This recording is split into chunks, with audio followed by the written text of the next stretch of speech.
हम आह भी भरते हैं तो हो जाते हैं बदनाम, वो कत्ल भी कर दें तो चर्चा नहीं होती।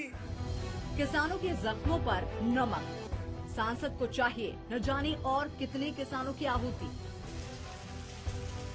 बेमौसम बारिश और ओलावृष्टि से किसान परेशान होकर आत्महत्या कर रहे हैं,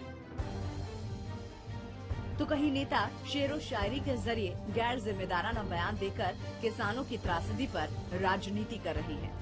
अम्बाला से सांसद रतनलाल कटारिया यमुनानगर में जब मीडिया से मुखातिब हुए तो महाराष्ट्र के किसानों की आत्महत्या का हिसाब किताब गिनवाकर सियासी रोटियां सेकने लगे। कांग्रेस पर हमला बोलते हुए सांसद रतनलाल कटारिया ने कहा कि महाराष्ट्र में कांग्रेस ने हजारों किसानों को आत्महत्या के लिए मजबूर कर दिया, तब कोई हाय तौबा नहीं मची। सांसद की भाषा में हरियाणा में तो चिड़िया को जुकाम भी नहीं हुआ और हाय तौबा मच गई।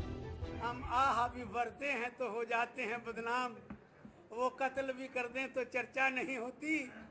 अरे महाराष्ट्र में कांग्रेसियों ने अपने टाइम में 10,000 किसानों की आत्महत्या करवा दी एक नागपुर प्रखंड के अंदर, और सारे देश में 3 लाख की आत्महत्या करवा दी।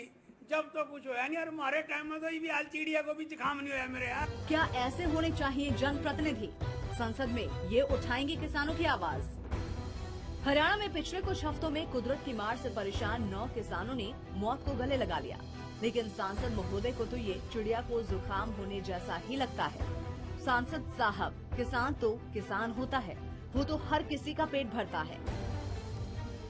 ऐसे में सवाल ये नहीं है कि महाराष्ट्र में किसके राज में कितने किसान आत्महत्या के लिए मजबूर हुए और हरियाणा में कितने।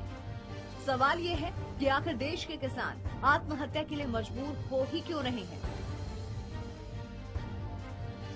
और अगर मजबूरी की वजह से किसान आत्महत्या कर रहे हैं तो उस पर संवेदनशीलता दिखाने की बजाय कटारिया जैसे सांसद राजनीति करने से बाज नहीं आ रहे। शायद सांसद महोदय ये भूल गए हैं कि इन्हीं किसानों के वोट की बदौलत वो संसद तक पहुंचे हैं। फोकस हरियाणा के लिए यमुनानगर से तिलक भारद्वाज के साथ ब्यूरो रिपोर्ट।